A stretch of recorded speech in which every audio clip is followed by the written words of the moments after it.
Mga kabayan, sinagot ni Jose Claire Castro si VP Sara Duterte kaugnay sa naging pahayag ng pangalawang Pangulo na hindi nakapaghanda ang administrasyon ni PBBM sa nakaambang giyera na nararanasan ngayon sa Middle East, kung saan ay apektado na rin tayo dahil sa pagtaas ng presyo ng gasolina at iba pang pangunahing bilihin.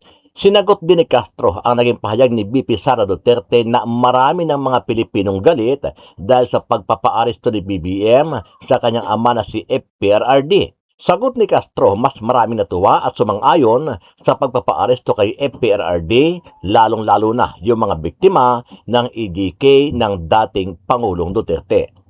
Good afternoon, Yusek. Sa isang interview po sa Davao City, sinabi ni Vice President Sara Duterte na galit ang mga tao sa ginawa sa dating Pangulo 1 year since his arrest. Malamang sa kanilang parte dahil ang kanyang ama ang naaakusahan at nililitis sa salang crimes against humanity, malamang ito po talaga ang kanilang magiging reaksyon. Hindi naman sila galit at sila'y nagpupunyagi. Sa ngayon po, masasabi natin, ang ginawa po ng gobyerno, hindi lamang po ito para isalba ang sinuman. Ito rin po ay para sa mga mga Pilipino na siyang nag-file ng complaint. Ano ang masasabi mo dito, kabayan?